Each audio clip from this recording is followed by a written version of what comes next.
Hello and welcome to The Last Word on Spurs. We hope you're keeping very safe and well out there. Thank you for joining us for a very special show. Delighted to have back alongside me on The Last Word on Spurs. It's been a while, always pops up in transfer season, always on The Last Word on Spurs. I've got the wonderful Lyall Thomas joining us from Sky Sports. Lyall, how are you? I'm very good, Ricky. Ricky, thanks for having me.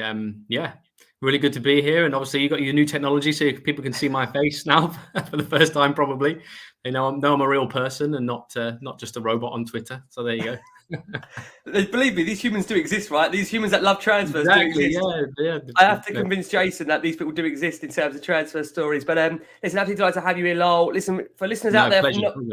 I've not been with us for the first time. You can find us on iTunes, on Spotify, on Audio Boom. We're across a range of different audio platforms. We're across social media. We're on Twitter at Last Word on Spurs. We're on Facebook and Instagram too. And you'll know if you're watching now live, we're also on YouTube live for you. So we're bringing you a very special show. Absolutely delighted to have Lyall here. And Lyall, John, to start off, I just want to hand over to you just to kind of give a bit of background because we're always getting new listeners all around the world. Do you want to give a bit of a background profile as to what you do at Sky Sports and what you cover in your area? Yeah, sure. Well, I'm an assistant news editor at Sky Sports News, so I sit on the news desk and look after our news, basically sourcing news, sourcing interviews, and that kind of thing. That's generally what I do right across sport. But obviously, I specialise in football and in the Premier League in particular. And come transfer season, then that obviously turns into another specialism.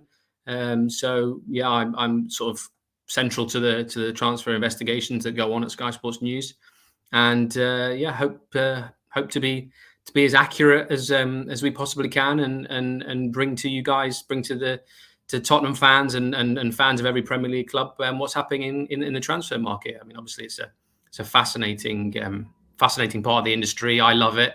I love doing it. I love the investigative side of it, and love finding out what's happening and telling you guys what's happening and what we think is going to happen. So yeah, that in a nutshell, that's me. That's what I do. It's funny, Lyall. I think you pick a very quiet club to follow in Tottenham. Not much goes on with Spurs. Very quiet club. Not much ever goes on with Tottenham. Never a drama of a summer that goes by or a January transfer window. Obviously, we had the crazy news break today, and I think for some that may have come as a surprise that Harry Kane is committing his future to Tottenham to at least this summer. Beyond that, I mean, I'm going to ask you about that later in the show. But firstly, Lyall, what I want to ask you is, of course, about just going a bit further back, Tottenham Hotspur's managerial search, which, as we know, was a long, torrid search, a 72-day search for a new manager, ending in Nuno Espirito Santo. So far, 6 points out of a possible 6. We've scored a couple of goals, no goals conceded so far. We're not going to count the Europa Conference League just yet in terms of a competition because of the nature of the teams we've fielded in there. But how would you say the mood is in comparison? I know it's very early days. How would you say the mood is different to the one in which Jose Mourinho had there at Tottenham? Well, I mean, you're right to say that it is early days. I mean, it's obviously only been a couple of months, but I mean, so far so good, I guess you would say, from what we've seen so far. 2 wins, 2 clean sheets, like you said.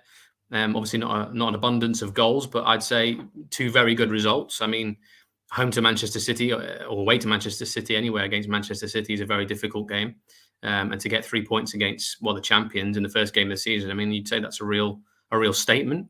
And then Wolves is obviously never an easy place to go as well. Not an easy place when it's the manager's former club either. So, I'd say yeah, so far so good. I think the results and the performances so far are an indicator of the mood so far, I think, which is generally a positive one. I think they're obviously playing for Nuno. I think bar perhaps a couple of little mistakes or errors against Wolves, I think Tottenham looked more assured at the back already, and obviously that was a priority when he came in to sort that out. So yeah, I think everything looks good. I think the players are warming to him.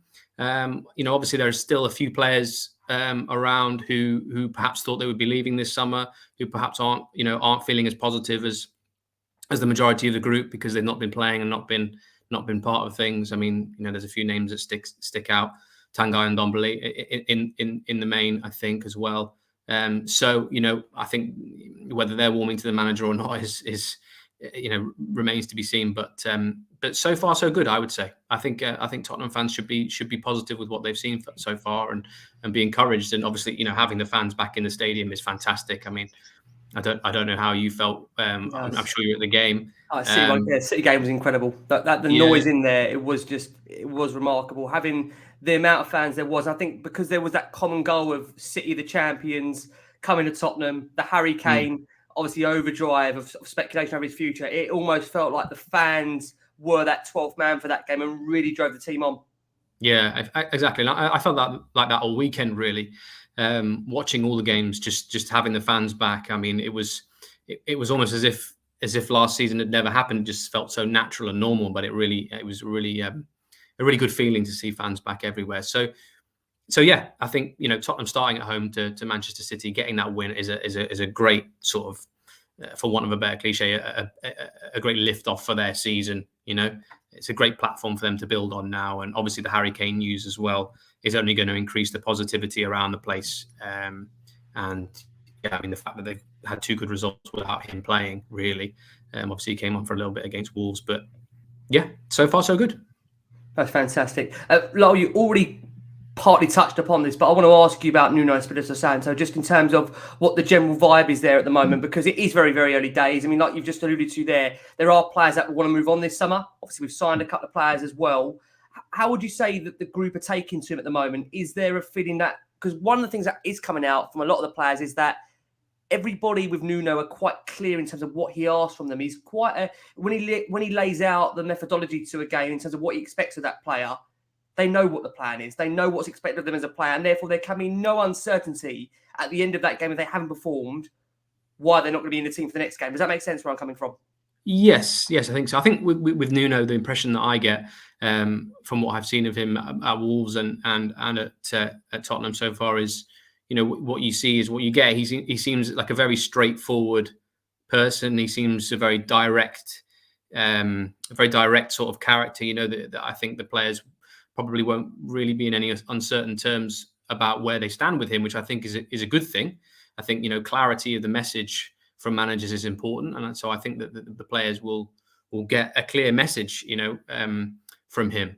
And I think the performances on the pitch so far show that, like I said, that they're warming to him, they're listening to those messages, and putting them into motion. So yeah, I think obviously his remit coming in first of all was to sort out the defence. I think he was quite good at that at Wolves. I think that's the kind of platform that he builds on. And I know Tottenham obviously want to play a more attacking, exciting sort of football, more dynamic rather than being conservative. And obviously that was one of the complaints when Jose Mourinho was the manager, was the style. But I think Tottenham had to sort out the defence really, because at the end of the day, attacking has never, not really been a problem for Tottenham for a long time. They have fantastic attacking players, really flairful players, really, players you would say are Tottenham players, Heung-min Son, Lucas Moura, these exciting sort of attacking players. So really, the defence needed sorting out. I think we've seen an improvement already. I think we've seen an improvement on a personal level in a couple of players, which is really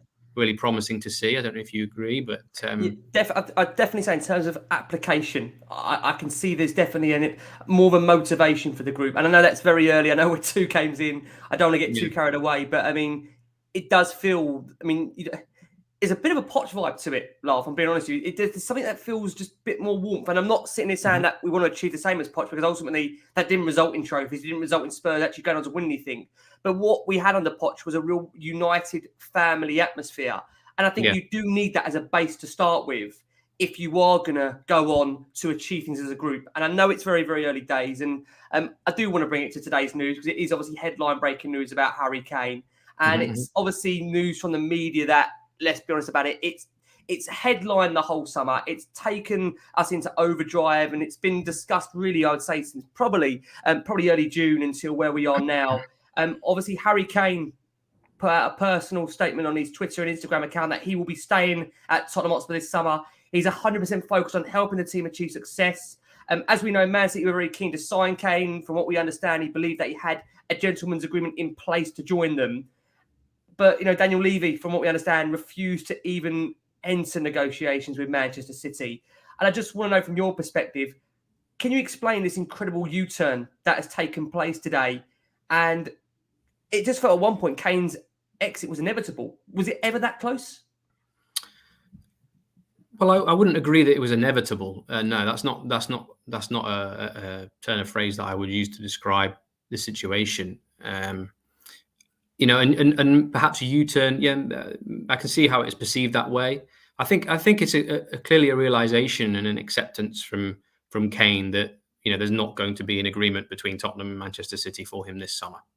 It's as simple as that, really. I don't, like I said, I don't think it was ever inevitable because, really far from it, because Daniel Levy's always been in the driving seat, really, because he's got a player who's still got 3 years left of his contract. He's also got a player who's Spurs through and through. He's come up from the academy, and I think he knows how much Tottenham means to Kane, regardless of whether he wanted to move or not. So, unless Manchester City were going to meet the valuation that the chairman had in his mind, and I know there's lots of figures that have been passed around. Our sources have been giving us figures. There's been figures that have been reported, 150 million, 160 million, that kind of range. But I think really only the chairman, Daniel Levy, had a figure in his mind, and as far as we know, he never gave that actually to anybody. So, while City weren't going to put an offer in that matches that, there was never a deal that's going to be done, really. So, I think it's clear, obviously, that Kane wanted to leave. He made no secret of that. Whether that was the right move or not, who knows? There's more than one way to go about getting a transfer that you want. So it's really difficult to say whether that was the right move or the wrong move. But I actually think it's quite prudent and very, a marker of how professional Kane is that he put that statement out tonight. I think hopefully Tottenham fans will respect that he did that, and I think it will go a long way to repairing any uncertainty, any damage to the relationship between him and the fans, if that's what's been caused by this. I think it will go a long way to repairing that. So. And now they can draw a line on it and put it to bed, and it doesn't have to rumble on in the final days of the window, because I think if they hadn't have done that today, then obviously there would be a lot of speculation still going on. Yeah, I have to say I don't know if you agree, Lyall, I think the way Nuno has handled that situation has been remarkable. I think press conferences is not easy. You guys there and all the different media outlets, when he's being challenged on this question, which is the first question on every single press conference. I think he's handled it ever so well, and full credit to him, and full credit to, as I said, Daniel Levy for sticking firm on the price, Fabio Paratici as well, for making sure Kane is a Spurs player. One thing I would want to ask you on Harry Kane is, do you think we will likely now see Kane sign a new contract with Tottenham to reaffirm that commitment? And if he does sign a new contract, would you expect there to be this time around a release clause within that? I wouldn't be surprised if that is something that is discussed further down the line. I don't think that it will be something that would happen in the short term. I think really it's time for Kane to settle down now, really, and sort of put this saga behind him. I think the club will want to put this saga behind them as well, so they can concentrate on the season. The season has started now. Everybody should be focused on that. Everybody should be focused on the matches. And I think again, that's probably why, or one of the reasons why Kane put this statement out today, is that he wants to get on and focus with playing. I mean, obviously that's his priority. That's what he loves doing the most. So in terms of a new contract, yeah, like I said, I wouldn't expect that something to be discussed in the short term. Perhaps maybe, further down the line when the timing is right. But again, as I said before, there's still 3 years left on the contract that he's got now. So I can't imagine Spurs will be in any rush to revisit that now. I think they'll want to see how things settle down, how Kane gets on playing, and obviously also see where Tottenham are and where they are, how they develop this season, and where are they towards the end of the season, because things can change very rapidly in the space of a season. If Tottenham are pushing for the top 4 come the end of the season or higher, or if they look odds on to finish in the Champions League places, then that changes the system. The situation changes the dynamic. So I think not in the short term, but maybe further down the line. Yeah, one to keep an eye on. Okay, All right, Lyall, it's time. This is what you're here for. It is transfer time. I've got loads of people in the comments here just want us to crack on. So we are going to crack on. And the first name to bring to you is one that Sky have reported quite heavily in the last few days, and that is of Adama Traore of Wolves. Now, we've seen several reports that Spurs are now expected to try and bring Adama Traore to the club in the final remaining days of this transfer window. We understand Espirito Santo loves him. Fabio Paratici tried to sign him at Juve. Do you think this is a deal that will get done? I think, well, it's definitely the case that Tottenham are interested in him. I think they're looking seriously at trying to do this deal before the deadline. Obviously, with Kane staying now, I think the need for another specialist centre forward is probably diminished somewhat. So I think Traore fits the bill as someone who can, fulfill a number of different roles. He can play with Kane, he can play off Kane, he can play winger, and he can also, I think, he can play as a striker instead of Kane. If Kane's ever injured or needs a rest. So, yes, Tottenham are interested. How far the deal has gone so far is not known. Wolves are obviously very determined to keep him. He's one of their best players, so they're not just going to roll over and let Tottenham take Adama Traore without getting the deal that they want for him. So it's one to look very closely at over the next few days. Excellent player. It's true that Nuno really likes him. It's true that Nuno wants to keep developing him, because I think you could say that Nuno has played a big hand in developing him into the player that he is now. And it's true that Paratici also likes him and liked him, when he was still in a similar role at Juventus. So yes, definitely one to look out for at the moment, and see how that one progresses over the coming days before we get to the deadline, because there's a strong interest there. Is it difficult to know, Lyall, in terms of the structure of this deal? I mean, we've seen again reports that it might be a loan to buy with maybe an option or an obligation. Is it a case that Wolves want a straight fee up front? Do we know what they're looking at in terms of how they would like this deal to be structured? Because that seems very key in terms of making this deal happen, if it is to happen. I think they would prefer that, but I think from what I'm told, Tottenham would prefer to do a loan with an obligation. Whether they can agree on that, I think, will depend on what the value of the obligation is, and if there is also any loan fee involved. So I think those are the issues that are being discussed if this deal is going to take place. And just for clear clarity, because you mentioned there that he can play a variety of roles, and one of them that was brought up again is this term of the support striker. And I mean, at Tottenham, you don't need me to tell you, we've found it very hard to find someone to accommodate, to play either alongside Kane or to have someone to come in as a alternative to Kane. We've had the likes of Vincent Janssen. We've had, obviously, Carlos Vinicius ever so recently. Are we saying it's a case that if Adama Traore is signed, that inevitably rules out another striker coming in between now and the deadline? Well, I think so, and I think obviously it depends on how many foreign players are in the squad, because Tottenham have got to be careful at the moment about how many non-homegrown players they've got in their squad. At the moment, they have, as far as UEFA rules are concerned, so if they're going to progress in the UEFA Conference League, then as far as UEFA rules are concerned, they've currently got 16 non-homegrown players. I previously thought it was 17, but I've been corrected that Brian Gill will be classed as an under-21. So that leaves them one space at the moment, regardless of any outgoings. Obviously, if they do manage to sell some players that they want to sell, there's a few players that they're looking and are available. Obviously, Tanguy Ndombele is one of them we've reported on before. Moussa Sissoko is another one we've reported on before. Sergio Aurier is another one we've reported on before. Then obviously that frees up a little bit more space. But I think, given where we are in the window now with just a week left, the chances of all three of them going, I think, are quite slim. So Tottenham might be faced with a situation where they can only bring one more player in, or perhaps two more players in. So they have got to be careful with what they do. And obviously, like I said before, Traore, ticks a number of boxes, doesn't he? It's almost like bringing in more than one player if you bring in a player like that who can fulfill a variety of different roles. So I think that's part of the interest there is that he can do that.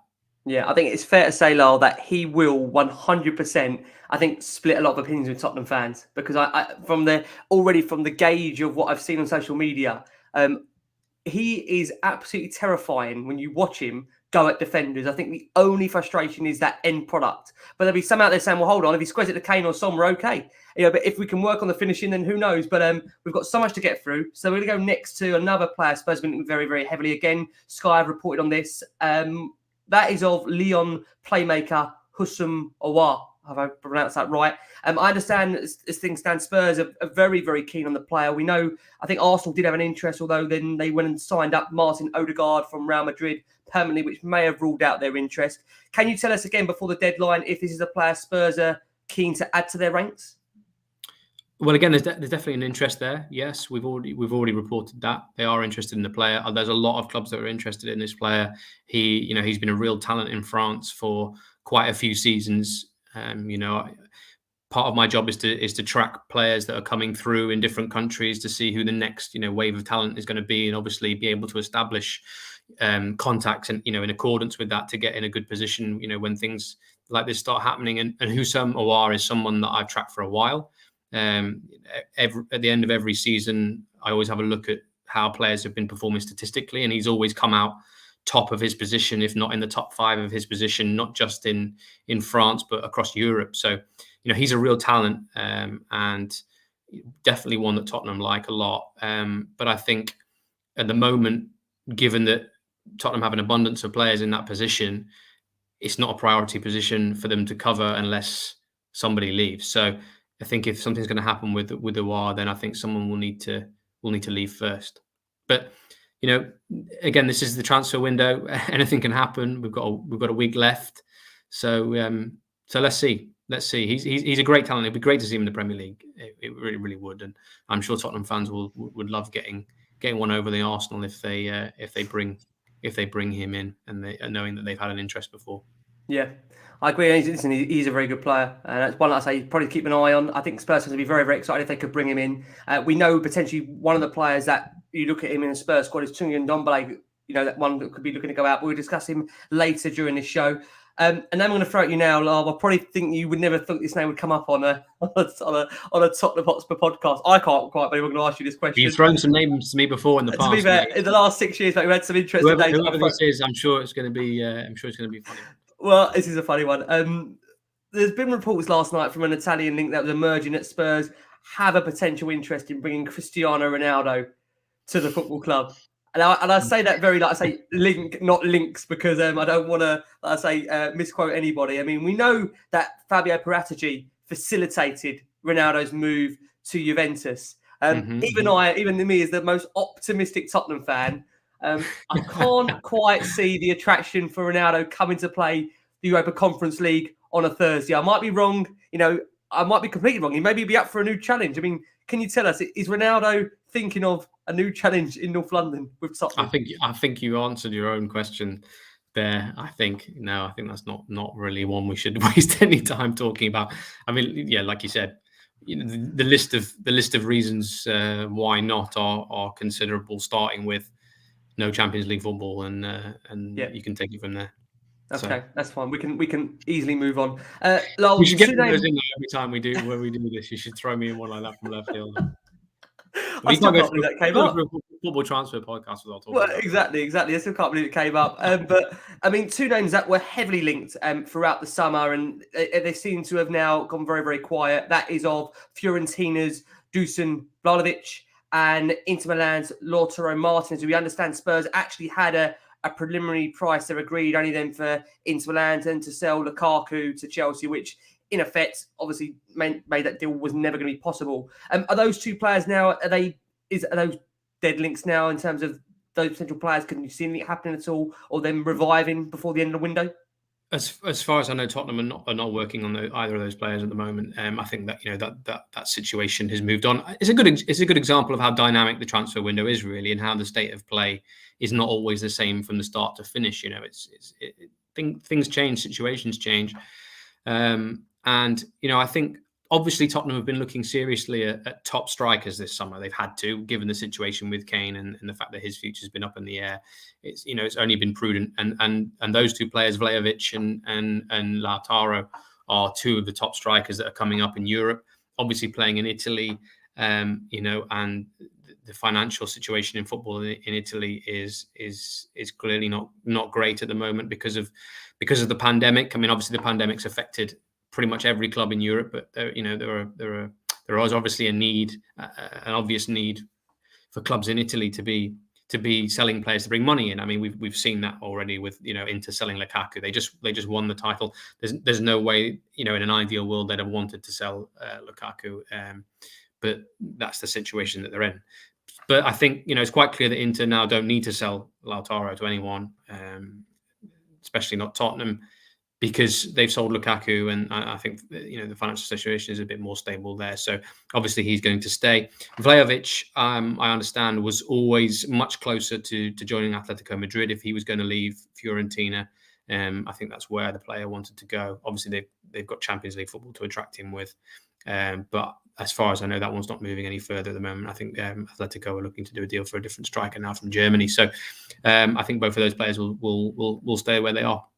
Okay, one player that does seem very, very close to joining Tottenham. And like I say, we've seen heavy reports from Sky also saying this deal is close, if not all but agreed, and that is for Met star Papa Mata Sarr. Again, we understand that.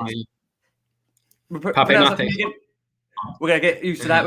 Have we got a year to get used to that? Obviously, because he's not joining the clubs, we understand straight away he's going to remain on loan at Mets. It's been likened, Lyall, this deal, very similar to the Dele Alli deal, where it's a case that Spurs, it was just a too good opportunity to turn down. Is that how it's viewed, do you think? Yeah, that's what I'm told. I'm told that this is a case of Tottenham obviously getting ahead of a perceived queue of clubs that would perhaps come up, next summer. There is interest from other top clubs this summer as well. He's very much an emerging star in France. So I think this is a case of Tottenham getting in front now, getting the player now, allowing him to develop for another season in France at Metz, and hopefully he will be more towards the kind of level required to play in the Premier League come next summer. Obviously he's still young, but yeah, another great talent. A really, really dynamic, athletic midfield player who is attracting a lot of attention and a lot of positive reviews from scouts everywhere. So it's a clever one from Tottenham, and it's one that's come out of left field, I would say. I think it's not a name that I was aware of that they were tracking, but obviously once the interest emerged, you can see how it makes sense. I know there's Spurs fans screaming right now saying, bring him this summer. Why is he not here right now? Do you think it's a case that with a player like that, they need to get their head around the adaptation to come to the Premier League? They want a year to maybe learn the language, get used to the new surroundings. The guy now has got a chance to really knuckle down, get some regular football at Metz before he comes to Tottenham. Because I think with Dele, I think he had 6 months before he actually moved from MK. Whilst the move was announced, he had 6 months to actually prepare for the move. Do you think in a way like this, it gives the player an opportunity to get his head around that? Because, I mean, no disrespect to Metz, obviously it's a big step up to come to Tottenham Hotspur.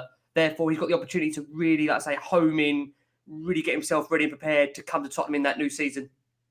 Yeah, but I also think it's dependent on the situation in the current Tottenham squad and how many places there are available. I mean, Tottenham have got an abundance of central midfield players.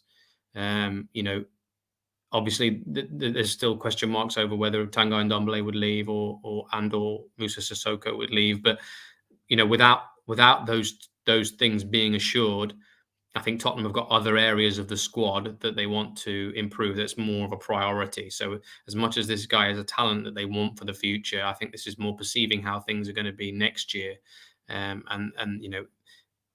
He needs games at his age. He needs to keep developing. He's in a good environment at Metz. Metz are a good club. He's going to get a good standard of football there. He's going to play every week.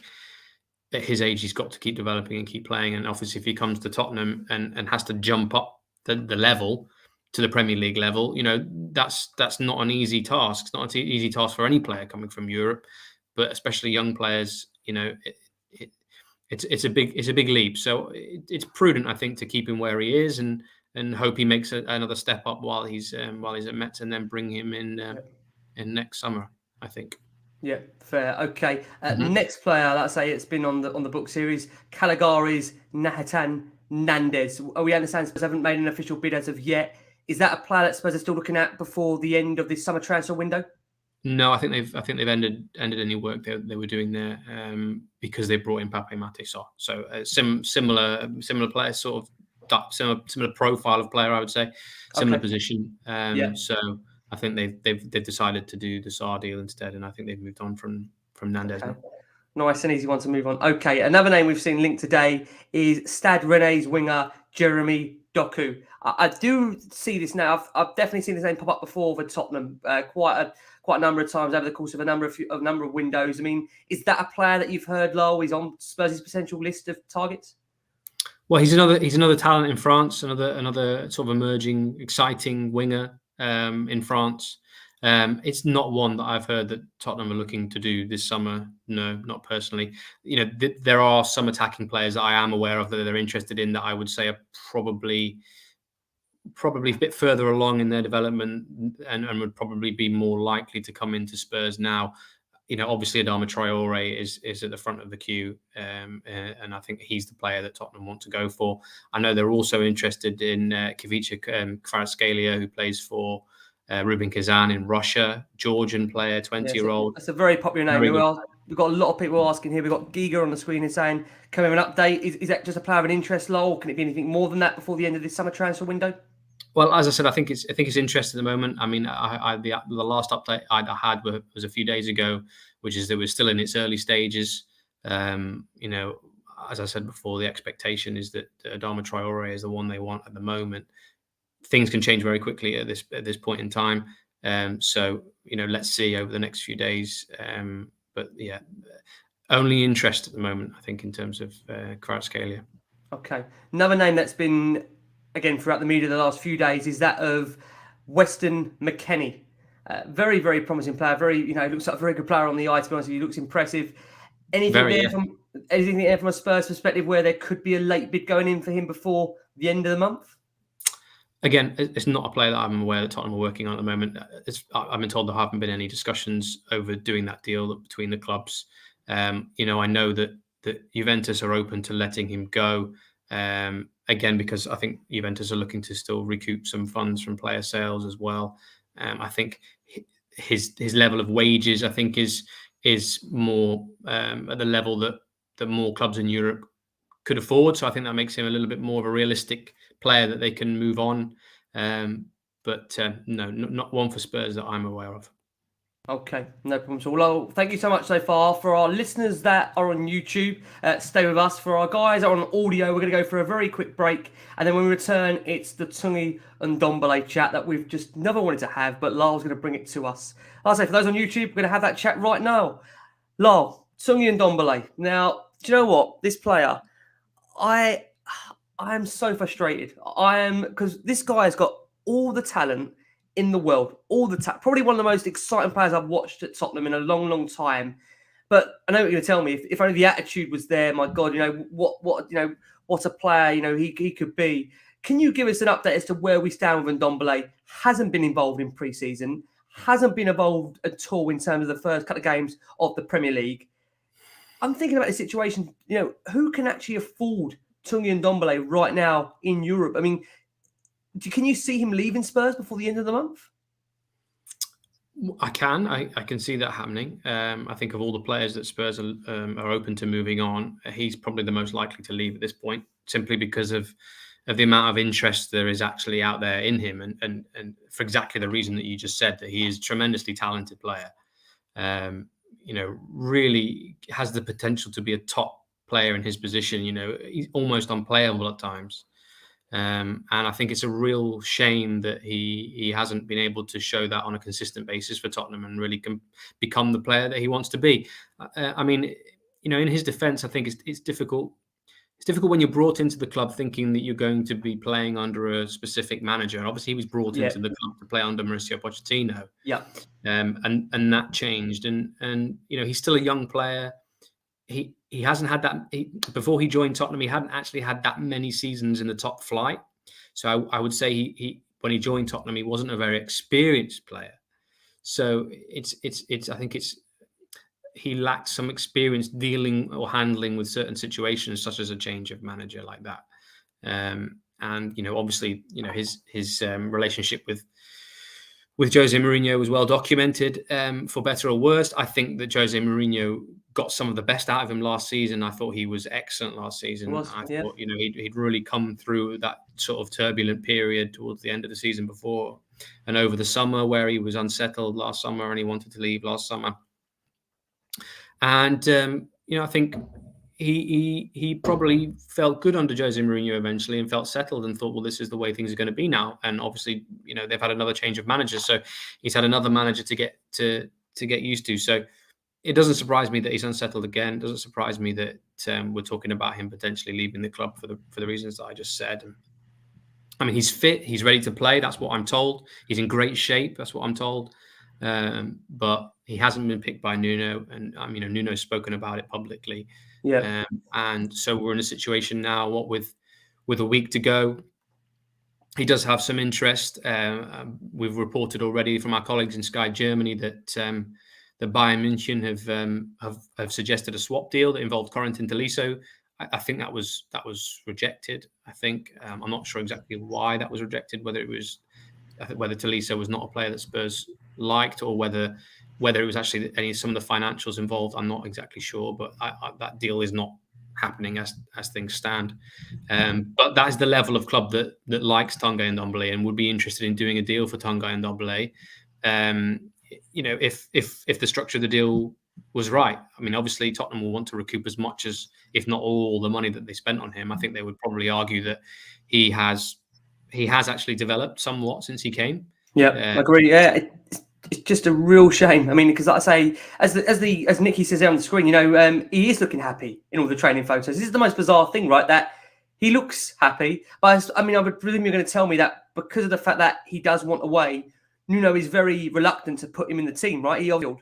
Yes, I think that's right. I think that's a fair appraisal of the situation. So, as I said, I think he's at this point in time, I think he's the most likely to leave. And obviously, right, a deal will need to emerge that suits Spurs.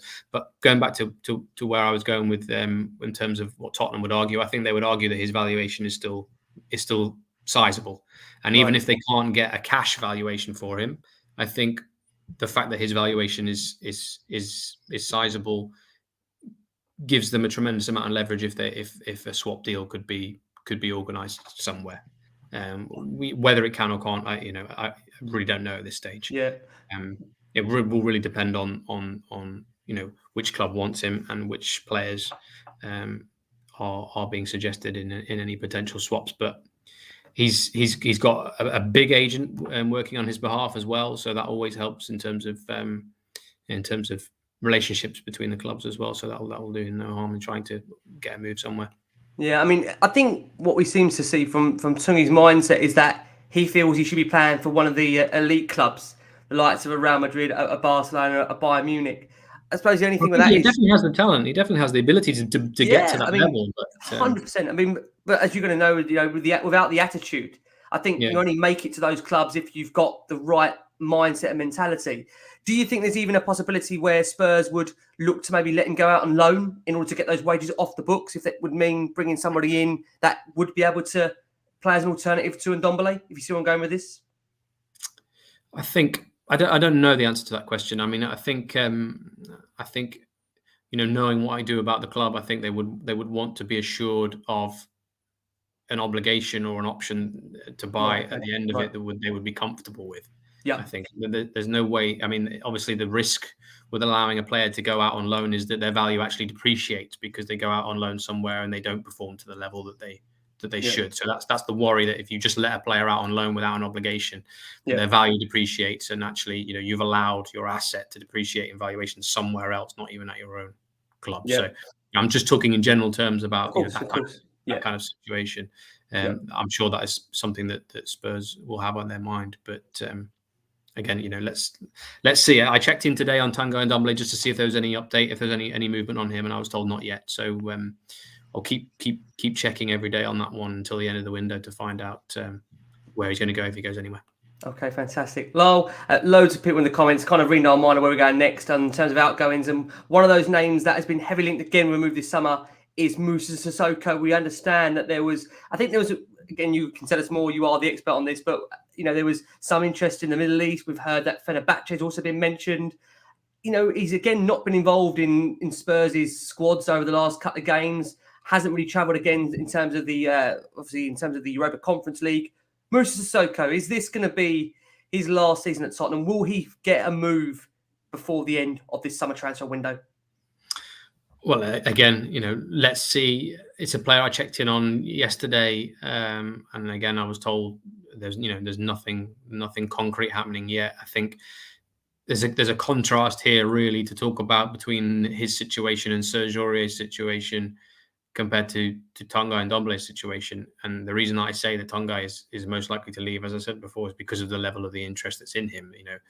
He's obviously open to leaving, and there are clubs that want him. I think, whereas Mr. Sissoko and Serge Aurier are concerned, the last thing that I was told on them, although a few days ago now, is that there is actually not yet really a concrete option that's emerged for them that they would be keen on. So again, anything can happen between now and the end of the window. Perhaps a club or a solution will come out from somewhere between now and then. But really too difficult to say whether Sissoko will move on or not. I mean, speaking purely, impartially, critically about his situation, it's perhaps time for him. I think now he's been in the club for quite a few years. He's in a variety of different positions under different managers. Might be time for him to have a new challenge somewhere else. Again, it seems like Nuno has settled on the midfield pairing that he has at the moment with Skip and Højbjerg. I think Skip's done very, very well. I think he's done himself no harm at all in trying to claim a regular first team place. So if that continues, then it will be difficult to see, how Sissoko will force his way in, especially if Ndombele stays as well. You've got Ndombele in there, you've got Winks in there. You almost might argue that Sissoko is fourth or fifth choice for those two midfield positions at the moment. So, on the midfield, like you said, you mentioned there, Harry Winks.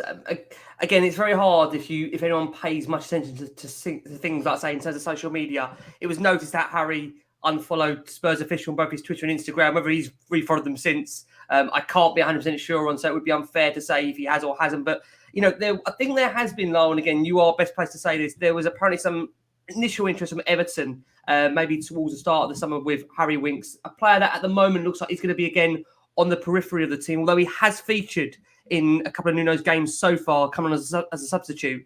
Harry Winks, if he's not going to play regular football here, surely he'll be one considering his future before the deadline, would you imagine? Well, I do feel for Harry Winks because obviously he hasn't played anywhere near the amount of football that he would have liked to have played in the last the last 6 to 12 months. And he's an incredibly talented footballer and a great guy. And he lives and breathes Tottenham. He loves Tottenham. This is what I've been told regularly over the years. I mean, obviously he's a Tottenham boy. He's come through the academy, and I think that's one of the reasons as well why Spurs would be very reluctant to let him go. He has that homegrown status. He has that status as he's sort of a beacon really for the younger players coming through, that you can graduate from the Spurs academy and become a first team player. And obviously he offers you something different as well, than the other midfield players that play in more of the deeper role. So, I still think that he's got a part to play, both on and off the pitch at Tottenham. And, I'm not aware that there is any move in the offing at the moment. As I said, anything can happen between now and the end of the window, but at the moment, I don't think anything's happening in terms of a move away. So, I think for him, it's a case of trying to get a chance in the team and showing what he can do and keeping a regular place.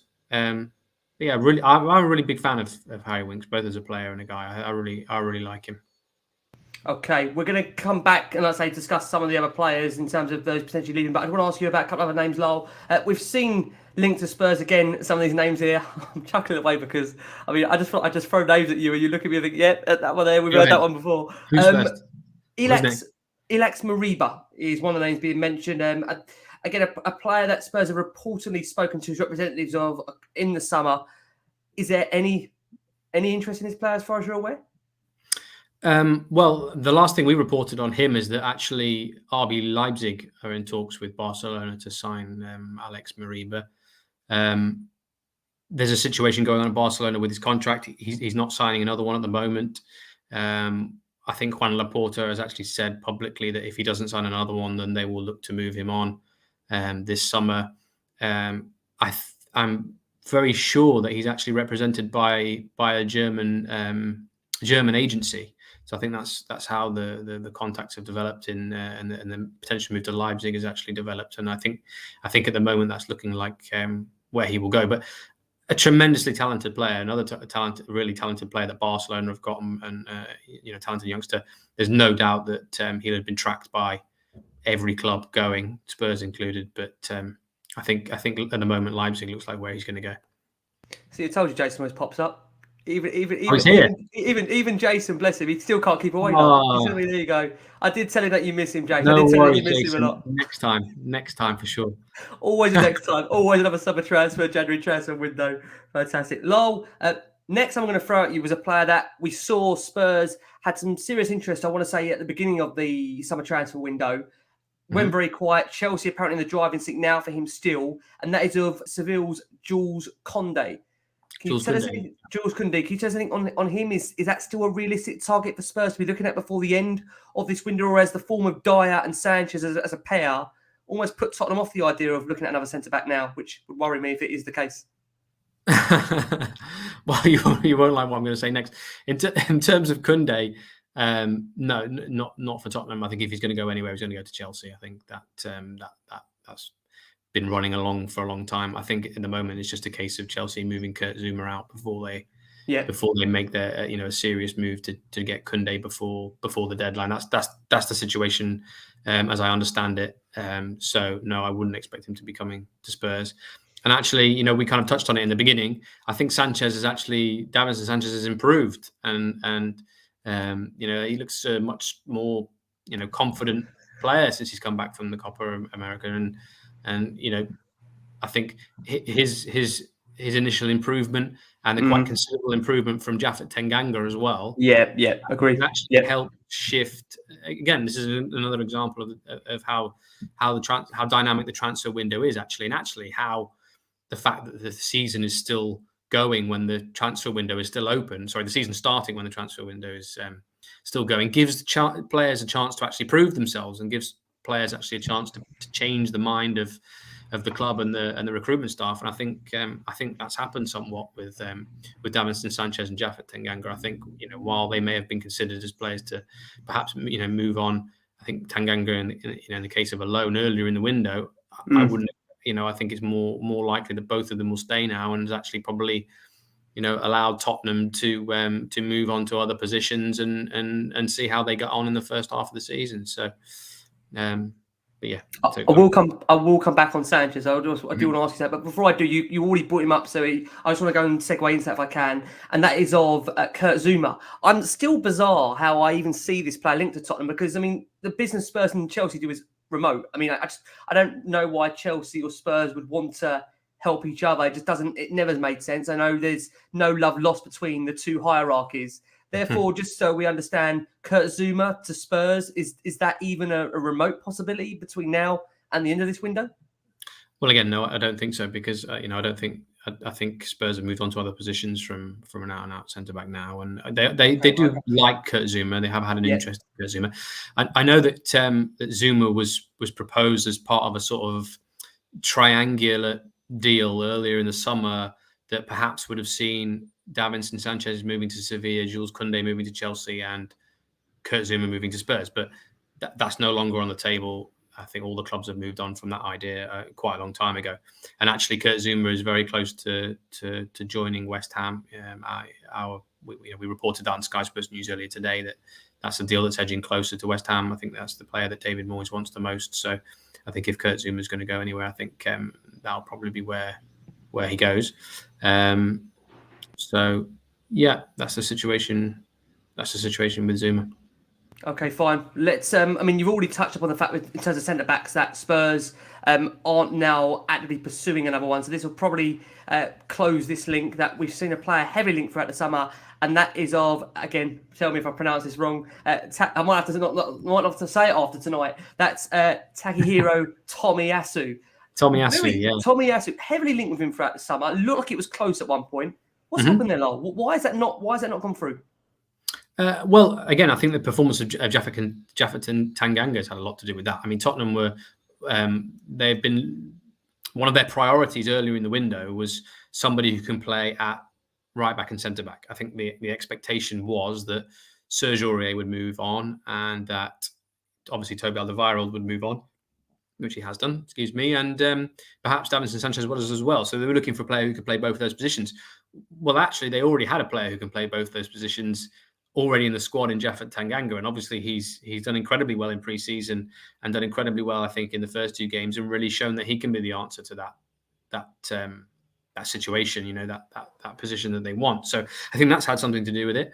But obviously, again, the situation with Tottenham, where at the moment, you know, there are 16 non-homegrown players in their UEFA squad, doesn't give them a lot of room to bring players in if no one's going to move. So, you know, I think unless a player moves out, a defensive player moves out, I don't think Tomiyasu will be coming in. As far as I know, in terms of the deal, the basic parameters of the deal are already laid out. I think if it's something that Tottenham decide to do, they could do it very quickly. So, I mean, obviously, I think that's the way that Tottenham have been working, and Paratici has been working. You know, that this is the impression I get throughout the summer. Really, is that work away on these deals and work away with a number of players. I think that's why we've seen an abundance of players mentioned with Spurs all over Europe in lots of different countries, lots of different media outlets in lots of different countries, is because it's for that reason that lining up deals so that when you get into a position where you enter the final week of the window and if you need to push the button on certain things, you can do it quite quickly. That's a prudent way to handle the transfer window. I think that's one of the reasons why they brought Paratici in to be doing that kind of work. I mean, his work ethic and how seriously he takes his job and how seriously he takes the role that he's been given Tottenham, I think that's been well documented. And I think he is somebody that works away on a lot of players in order to get to this position where you have a busy end to the transfer window, but you're in a strong position to push the button on players if you want to bring them in. So I know, yeah. That's what answers the question on Tomiyasu, if you see what I mean. It's effectively is not happening at the moment. But if somebody leaves in those positions and Tottenham decide, right, yes, we do want to bring in a player to cover those positions, it's one we can do quite quickly. Yeah, just in relation to the centre-back role, and obviously you said now for us it's not a priority. I know there's Spurs fans out there that are absolutely jumping up and down now because I think it was a case where when we signed Romero, I think Spurs fans, and again, I was one of them that thought, okay, we're going to sign Romero, but surely we're going to bring somebody next to him of a level where they're going to, because I think there was talk of maybe bringing like a leader alongside Romero to have two decent centre-backs. I think the worry is that, Sanchez and Dyer, although it has been a promising start, we've seen 2 back-to-back clean sheets. I think the overall concern might be that it is still very, very early days. And, there will be tougher tests for them to face. They played a City side that were quite depleted. Wolves, don't get me wrong, is always a test. But I think generally there will be a worry, I think, in relation to, a lack of a centre-back if it is Dyer and Sanchez. But I suppose, like you just said, it's always played out like this, right? It depends on, obviously, what the manager thinks. Well, exactly. I mean, I think it's not that long until the next transfer window, in a sense. If Tottenham need to sign a centre-back, January will roll around very, very quickly, and they could perhaps look to do it then if they don't do it in the next week. I think they've got lots of options. Obviously, like you said, Romero still to come in as well. You might find that he's the leader that people have been looking for Christian Romero. He is one of the top emerging centre backs around Europe. It's a real coup that Tottenham got him. There were other big clubs that were looking to sign Romero. I think he's a very good piece of business for Tottenham. I mean, obviously that's reflected in the amount of money that they've paid for him. There are centre backs out there as well that you could there are plenty of them on the market that they could look to do between now and the end of the window if they wanted to. I mean, I'm still surprised that nobody's come in and signed Sven Botman from Lille. I know you've been a big fan of him. I remember you saying that before. Around on the market for sort of around the same price that Arsenal signed Gabriel for. I think he's a great talent. He's a bit of a commodity in being a left-footed centre half, but at the moment, I think he's going to stay where he is. Who else is there you could think of? There's Duje Kaletakar, who's a good player at Marseille. Players like that. There are players on the market if you want to do a centre back that are not Jules Koundé or Lyall Thomas or something like that. But I mean, listen, let's not waste enough time than we need to talking about. No, of course. I think Spurs have moved on to more priority positions now. That's fine. Serge Aurier, just for clear clarity, because I think there were reports out that the reports of a breakdown in terms of disagreements about him in terms of the next January African Cup of Nations. I don't know if that's anything. Well, that was me that reported that. So was it you who reported that as well? So I mean, obviously, definitely 100% correct then, of course. So tell us, Lyall. I mean, where are we with Serge Aurier? Because from what we've understood is that his agent's working away. He's working away on a move. Well, he's been working around this move for a very, very long time. Bearing in mind, we've only got a couple of days left of the window. Will he get that move? Well, I think we touched on it before, didn't we? I said that the last time I checked in on Serge Aurier with a number of sources, both who know what goes on at Spurs and also who know what goes on with the player, is that he didn't have a concrete option yet. As I said before, as I reported before, I think there was an option that they were looking at. But they couldn't agree over whether he would play at the Africa Cup of Nations or not, and so it didn't go anywhere. At the moment, I'm not aware that a concrete option has emerged. Like I said before, the last week of the transfer window, something could come from somewhere. It's obviously well documented that he said at the end of the season, didn't he, that he wanted to leave or he was looking to leave, and obviously Spurs have been open to that, but. There's still a situation where he could stay again. Yeah. So I guess I'd say it's one to again keep an eye on. One name that we haven't discussed yet in Spurs' defence that I'm still surprised, and it's nothing against the player, that I am surprised that he's still here. He's been here for a very, very long time, and it's a position that, again, as a player, we've got quite a number of players now in that position. That's Ben Davies. Nothing really about Ben Davies in terms of any links away in the next few days or anything really throughout the summer. Ben Davies, do you see anything happening with him? Do you think he'll still be a Spurs player come the end of this summer transfer window? Yeah, I think he will. Yeah, you just said it. We haven't really heard anything about Ben Davies' future around the summer, and if his future was up in the air and there were clubs that were looking to sign him, we would have heard something somewhere. Either our sources at Sky would have probably mentioned it. Or certainly, there would be some reports elsewhere at some stage, I'm sure. So the fact that there's been nothing said about Ben Davies, I think, shows you there's your proof really that I think that he will be staying put. And again, he's a player that fulfills a number. He fulfills a number of different roles at Tottenham, doesn't he? He's a solution for if you want to play a back three, he can play in a back three. And obviously, Nuno, I think will want to play a back three at times, and will probably want to put Ben Davies in there for the type of player that he is and what he can do. And obviously, he's a very assured, very experienced left back. Great professional, very experienced now. Been around Tottenham a long time. Wales international.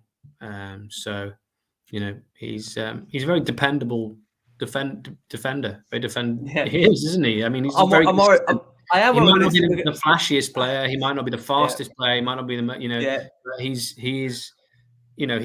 consistent, and he's consistent to a high level, and he's a very impressive fullback. But my only worry is, will we be saying that till he's 75 that he's very dependable, very reliable? It feels like he's been here such a long time. I think you know, obviously we're times are pressing against us, Lyall, but I think what is great having someone like you on here is just again re-emphasise, because there's Spurs fans that are probably jumping up and down, screaming, "Why haven't we got Sissoko out? Why haven't we got Aurier out? Why haven't we got Winks out the club?" And I'm just generalising here, but I think it needs to be said that how difficult it is to move players on. You know, Tottenham are attractive in terms of being a London-based club. These guys are paid very, very well. You wouldn't just want to expand that? It's just hard to say get them out. Do you see where I'm coming from? Well, it's hard enough in the most ideal of times, and the one thing we've not really talked about is the fact that the situation that we're in with what the pandemic has done to football. Because I mean, I know everything's very positive at the moment with fans coming back, but the financial damage to the football industry and to pretty much most clubs is considerable, and that is one of the problems. Is there's not actually that much money in the market at the moment. There's not actually that much fluidity in the market in terms of moving players around, because I think you can see in the business that's been done and the level of the transfer fees that are paid is that really only the richest clubs have been able to do the business that they want to do. And everybody else has had to try to be as clever as they can, really, in trying to organize swaps or loans, or bringing in players that they might not have even considered bringing in at the beginning of the window, just because there isn't another solution there. I mean, we've seen Burnley re-sign Aaron Lennon today. That's not something that any of us could have foreseen happening. It was a big surprise to me to see that today. And I think that, right across the board, it's very hard for clubs to get the players they want to move on out, because it's very hard to find solutions in Europe. Europe and European clubs have been hit very, very hard.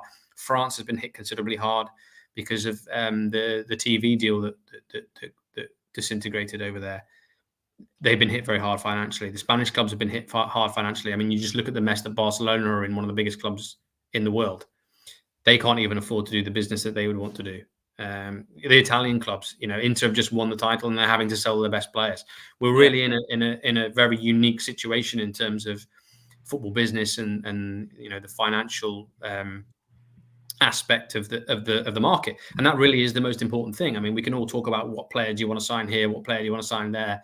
Let's go out and get him. Let's get rid of these ones. It's not Football Manager, is it? It's not Football Manager. Exactly. Yeah. It's not. It's difficult the best of times, and this is not the best of times. Far from it.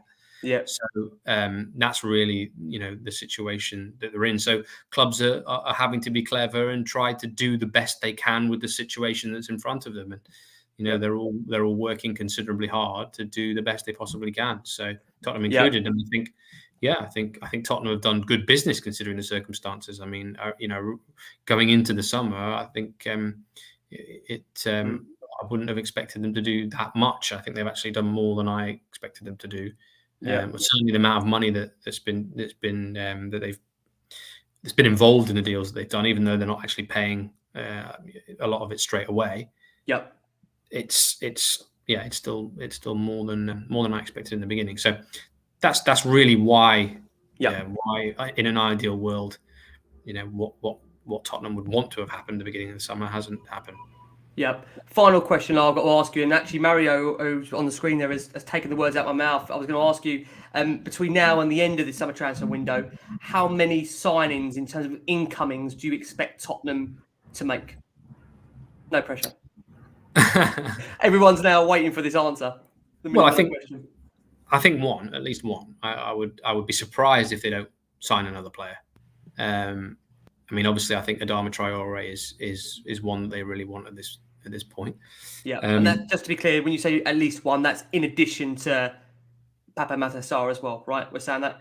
Yeah, so I think Matar Sarr will obviously get done, but I think we can sort of overlook that for the time being, because obviously he's going to go back to Met, so he's not a player we're going to see in the squad this summer. That's what this season. That's what we expect to happen. Yeah. I mean, like I said, in terms of the UEFA squad, they've got space for one more. They can bring one more in. I think it's likely that they will. I'd be surprised if they don't. And then obviously anything else will depend on outgoings. If they can move on Tanguy and Ndombele, then that will give them more room to bring in another player, perhaps in that position.